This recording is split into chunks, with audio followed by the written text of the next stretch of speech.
What up, everybody? My name's Impractical, and welcome to this special video where we'll be covering the DC crossover to Sonic the Hedgehog. Now, this is something I've been super excited about, and many of you know I've been wanting this in Sonic Speed Simulator.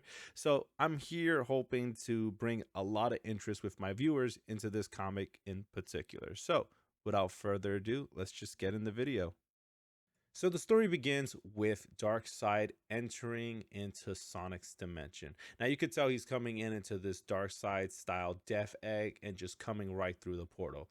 Now our three heroes, Sonic, Amy, and Tails, are completely caught off guard by this sudden visit. Tails is wondering who these visitors could be. Amy is stating that this isn't a little planet, which is a great callback to Sonic CD. And Sonic is stating the obvious that this doesn't match Dr. Eggman's style. We're followed with parademons descending down on Sonic and Co. and beginning their assault. Now, for a lot of my viewers who don't know, these parademons are basically Darkseid's minions in the DC comics. So a lot of them are just mutated monsters that fly out and will attack, sometimes indiscriminately. But as you can see, Sonic, Amy, and Tails makes quick work of them. So they don't hold a candle to our heroes, and it should be pretty obvious that Sonic and team is going to take them out easily. But at the end of the day, it doesn't matter. This ends up becoming a battle of attrition to see who can last the longest. And Sonic, of course, him and his team is going to be able to blow out all these parademons, but they won't last in a long, drawn-out fight. So Sonic makes the logical choice, which is to retreat. So Tails and Amy come to the conclusion that if there's a portal opened here, then there must be more portals open in other locations. So Sonic and Tails and Amy dash off to the next location. All right, so we're going to be cutting away to Angel Island, where Knuckles is, of course, battling out these parademons. He's taking them out while defending the Master Emerald. Now, I'm going to be honest with you guys. After reading this, I'm just like, bro, of course they're going to be going after the Master Emerald. And you can see that too because Darkseid has interest in it. We're going into a few panels showing the fact that he is talking about that the Father Box, which is a tech of Darkseid's, is detecting that the Master Emerald is capable of neutralizing the Chaos Emeralds. Darkseid, being Darkseid, doesn't care if he loses the entire power supply in his ship. He is going to take out the only obstacle in his way, which is the Master Emerald, and begins charging his laser and firing it down at Knuckles, the Emerald, and Angel Island. Now, this is pretty insane because this is just a complete wipeout. Both the Guardian, Master Emerald, and the island is completely blown away back into the ocean. Meanwhile, we're over here in Sunset City, and honestly, the last time we've been in Sunset City was during the Zombot in IDW Comics, and that was a whole crazy story. Over here, we're watching Sonic race ahead in a mad dash, trying to make it to the city to see what's going on. And as you guys can see, the Flash is completely caught off guard. There is a blue hedgehog keeping pace with him, and immediately he references Crackle. So Crackle is another character in DC Universe that's supposed to be an inspiration or it's inspired by Sonic's overall design. Now, of course, we have Sonic excusing the whole thing, but the rivalry begins between these two. That's right. While Flash wants Sonic to hand back and don't want locals involved, Sonic tells Flash that he can help if he can keep up. Now, while Flash makes his own claim of being Speed personified, Sonic shows him that he is Speed perfected. Now that is one hell of a line to drop, and honestly, seeing these two mad dash and race each other, I'm just so excited about it because this is insane. Now I'm not gonna sit here and try to make an argument about who is the fastest. We'll wait till the end of the comics to decide that, but you can immediately see these two jumping off the cliff and getting into the city. We're followed with Silver here taking on two parademons by himself and having a difficult time managing it. Now, John Stewart, a Green Lantern, jumps in on the scene and helps Silver take these out. Now, this is really interesting because right off the bat, we're seeing pairings already happening, and already we're showing who's going to be paired up with who and what kind of team ups we can expect in the comic.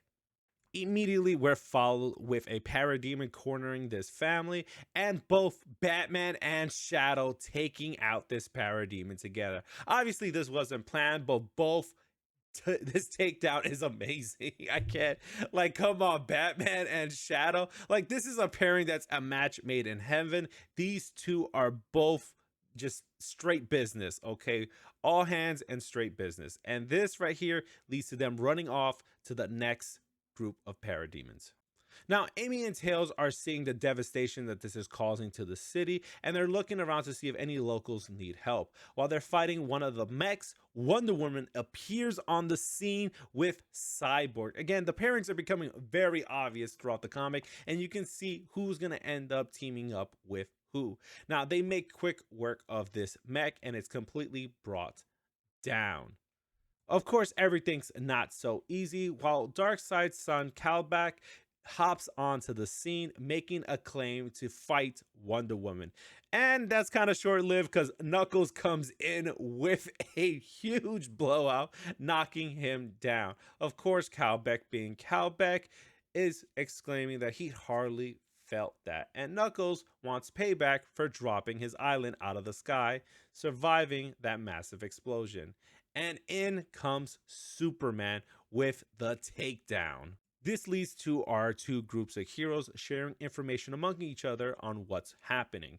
Angel Island being completely blown out of the sky with the Master Emerald, and Knuckles was thankfully saved by Superman, who happened to be in the area.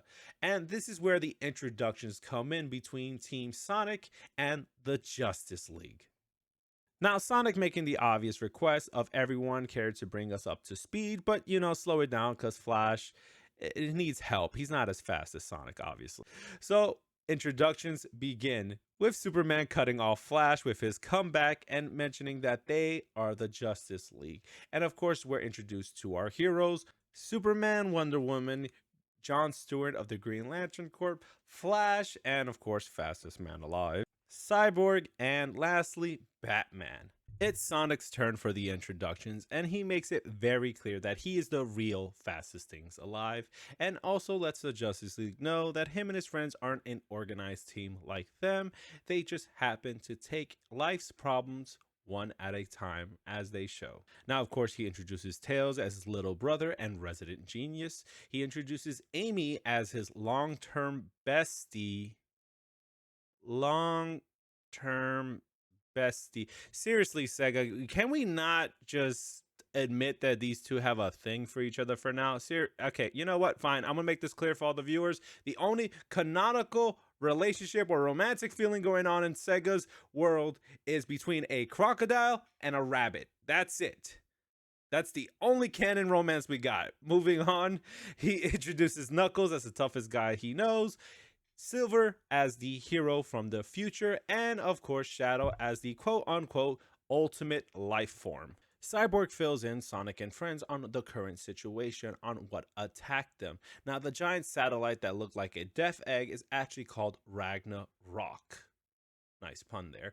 But this all began with the villain Darkseid looking for a large enough energy source. He began to cast a wide net, and that is how he found Sonic's dimension. Now, the reason why Cyborg is able to find out about Darkseid's plans is because he has apocalyptic tech, which belongs to Darkseid, integrated into his own cybernetic system.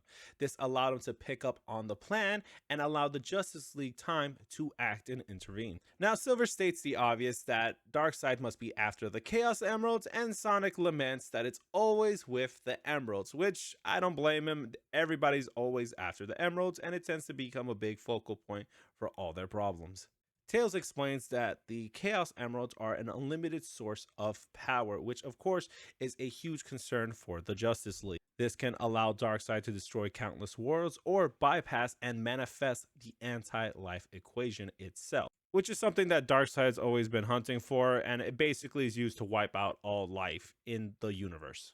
Wonder Woman asks if there a way to neutralize the Chaos Emeralds, but of course, Darkseid already took it out along with Angel Island. And Shadow, being Shadow himself, is obviously has no time for this nonsense and rather move on to the trouble at hand instead of just sitting here and discussing it with others. Which leads to the best page out of the entire comic, where Batman is able to identify in private that Shadow still holds on to his trauma, and it's what drives him to make the choices and take on so much alone. Now, this is interesting because Batman's backstory is that he lost both his parents at a young age because they were gunned down in front of him, which does parallel in some ways of Shadow losing his one and only family, which is Maria, and having her gunned down in front of him. Now, this is something that they both have in common with each other, and it speaks volume because it does lead to their whole brooding solo acts. Now, I gotta say, Batman and Shadow team up is amazing. And for the love of God, please add it into Sonic Speed Simulator already. Like, I just can't stress enough. Like, come on, this is so cool. And we're moving on to each of the teams discussing on what they plan to do moving forward. Now, this is where it finally is decided on who's having paired up with who and how they will stay in touch with each other. Of course, you have the two geniuses will be teaming up, which is Tails and Cyborg, and both begin to talk about notes and also modifications to their own equipment. Tails mentioning his arm cannon, which would be pretty nice if it shows up later on in the comic. Super excited for that. And we have Knuckles and Superman teaming up together, which makes sense because technically both were the last of their own species. Superman no longer the last of his species. And we also have Amy and Wonder Woman being the residential girls in the teams, who surprisingly enough, both of them have flying vehicles. It's crazier because Wonder Woman has an invisible jet. Now we get to see Batman and Shadow, of course, in silence, ride off with their own respective motorcycle with the Bat Cycle, followed with Dark Rider. Again, pretty cool. Now, while Tails and Cyborg are both going over on improving their capability on detecting and locating Chaos Emeralds, both Silver and John Stewart take to the skies and begin to discuss their own respective powers. And I gotta say, Silver becoming a Green Lantern will be such an amazing thing and will work with his power set. Sonic and Flash racing on water, where Flash inquires about how Sonic gained his speed and asks, is it really all natural? No crazy mad science treadmill accidents or anything, which is a callback to Sonic the Comic issue number 8, where it explains the origin on what happened to Sonic and how he gained his powers. Yes, it was a mad science experiment on a treadmill. It also explains how Dr. Eggman became Eggman and evil. It's a pretty funny callback to that, and my god, has this aged. Sonic, trusting his gut, decides to take Flash with him to South Island to check it out. And oh boy, does it get heavy already, because none other than Darkseid is standing there in South Island holding a blue Chaos Emerald, ready to stare down Sonic and Flash. And that's the end. Oh my god, it ended too soon. I can't wait for the next issue to drop and cover it here on the channel. But let me know your thoughts. What do you guys think about the comic? Are you excited for it? Do you want this kind of crossover to happen in Sonic Speed Simulator? Please let me know all your thoughts in the comments down below. And also don't forget to leave a like, subscribe if you haven't done so already, and I'll be seeing all of you in the next video. Bye-bye.